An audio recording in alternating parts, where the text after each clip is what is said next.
every game's important. I want to play, but.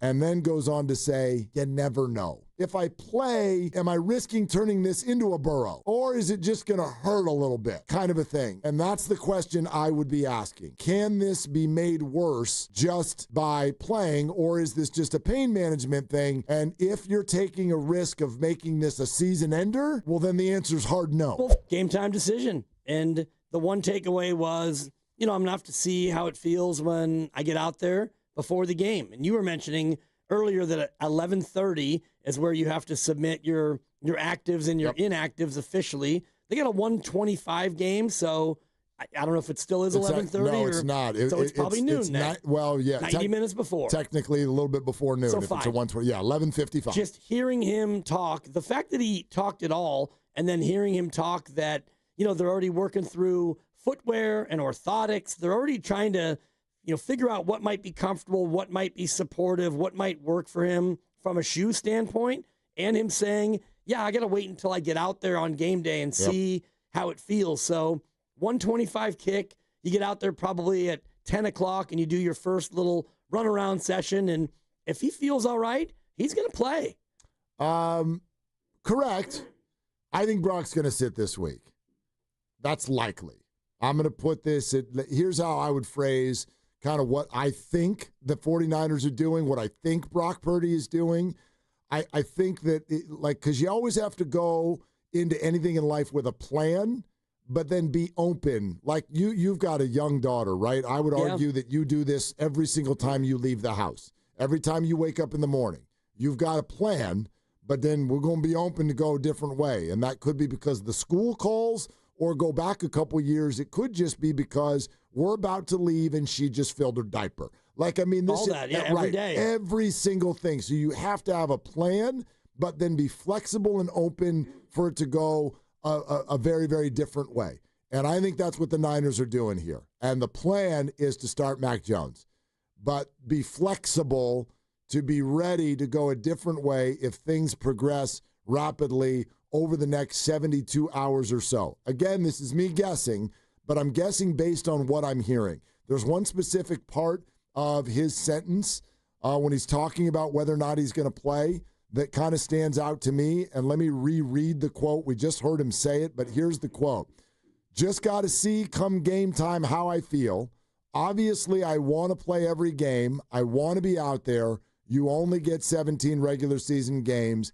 Every game matters, especially a division game going against the Cardinals. So if you ask me, I'd love to, but I'm trying to be smart with my body here, but you never know.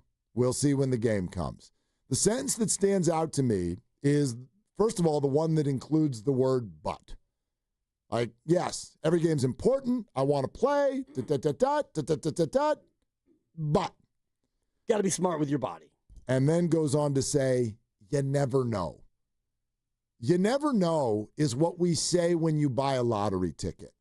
Yeah. You never know. Got a couple for tonight. Do you? Yeah. Okay. You never know. But a super double, probably not. Well, and in this one, you definitely kind of do know. You but kind of do. You're right. Right. That's, you never know is something that you say when something is pretty unlikely, I think. Those three words, you never know. It's what I say, lovely Christy and I do this every single weekend. The way I watch our fantasy games, if you're down, that stupid little percentage deal, Leo? Yep. Where you're like, I've only got an 18% chance. And she'll be like, I'm not going to win. I'm done. And I'll be like, you never know. Your person on Monday night might go off. It's like the Giants in this wild card thing. You never know. You never know. Yeah. They could go and win their last 10 and the other teams can spit the bit. You never know. But I do think that this one's more likely than your standard you never know because I'll agree, but it's less than 50-50 to me. Yeah, but it's not 90-10. And last week was 100-0. Mm-hmm. He didn't even have his uniform, so he wasn't playing. This one, he's practicing. He's taken QB3 reps, I guess. He might be getting more reps than, Adrian Martinez, who really knows. Right. But ultimately, as a coach, you have to go into it thinking it's going to be Mac Jones. It's Thursday. We don't know about Brock. You never know. But you do know that Mac Jones is going to be healthy, and so he's going to be the starter until Brock shows himself to be so healthy that you can go the other way. Can we listen to it again? Just that specific answer, and then you tell me if you hear anything, not definitive, because I don't think there is anything definitive, but if you hear something that makes you kind of lean a certain way. Definitely just got to see, come game time, how I feel. It's not, obviously I want to play every game, dude. Like, I want to be out there. We only get 17 regular season games, and every game matters, especially a divisional, going against the Cardinals. So if you ask me, I'd love to, but I mean, I'm trying to be smart with my body here, and you never know. We'll see when the game comes. Okay, that's yeah. Like it sounds the same to me as it does when I read it in print. Yeah, and he says before that, he says, you got to be smart with your body, but you never know. So maybe he will be a little bit hampered, and he won't be smart with his body. And No, I think what they're trying to get to is when do you arrive at the point where a doctor will look at you and say, no, playing also fits into the concept of let's be smart. Like, because playing Brock Purdy is also smart if he's healthy. Yeah, like but this to me goes to what Herm Edwards was saying earlier in the show about hurt versus injured. Sure. So if he's out there practicing and he can wear orthotics and they're figuring out if a plate in his foot or in his shoe would actually help him, would it help stabilize it? He might just be hurt. He might not be injured. I think he's right on that line between the two. I agree with you, but for me, I don't even know if that's not what I would be focused on. I would not be focused on can Brock function, because I bet he can function. It was interesting to hear him talk about the second half against Seattle. Yeah, the adrenaline. And he was just like adrenaline takes over. And this is typical for a lot of different injuries, then you sit down, then you go get on a plane or you get in a car or you have a night's sleep and you wake up and you're like, why is that twice the size of what it was yesterday? And it hurts 10 times more and all of those things. So I get that. But as he's sitting there talking, the question that I would be asking if I'm the 49ers, what are the chances that this kind of an injury can be aggravated to the point where it gets a lot worse? And you can't sort of define that with all injuries. Anything can get worse if you're playing football. Yeah, you're playing tackle football. Right, but you know what I mean by that. There are certain things, for example, Kevin Durant's calf.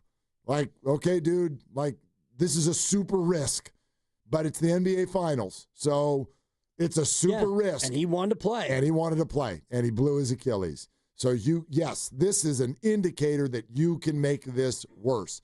Other things I think are just, they're in the healing process, and playing football for 3 hours probably isn't great on them, but it's like, the chances, in other words, if I play, am I risking turning this into a Burrow? Or is it just going to hurt a little bit? Kind of a thing. And yes, there's no way to perfectly define that, but that's what doctors will do. And that's the question I would be asking. Can this be made worse just by playing, or is this just a pain management thing?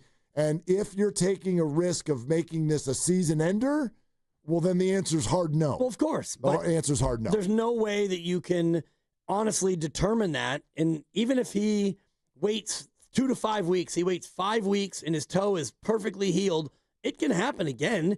And he said that it happened on a number of different plays where, the toe, he did it once, he did it twice, and it could have gotten worse and worse and worse, but anything can happen at any time. And I don't know if the turf toe, the variant, is one where, it's necessarily more susceptible than other things to suddenly getting worse. Well, it's a ligament. It's a ligament situation. Yep. So, let's go to George Kittle's hamstring. Hamstrings, as we know, calves are tricky. Like, those types of injuries are the ones that you really run the risk of re-injuring and making them worse, right? Now, if you've got a bone bruise, though, it'll hurt like hell, but it's not like, if somebody hits me there, it's going to snap in half. Now, I accept what you're saying. It's football. So, quite frankly, there's quite a large risk no matter what. You can be 100% healthy. Right. And there's a huge risk because you're playing football. So there's no way to perfectly pull out a Sharpie and answer this question. But I do think a doctor would have a pretty good sense on, is this type of injury, like what's the risk level of really taking the current injury I have and amplifying it and multiplying it into the really bad version of this injury versus is it just going to kind of hurt more if I turn the wrong way and aggravate it? No perfect answer, but that's what I would be asking if I were him.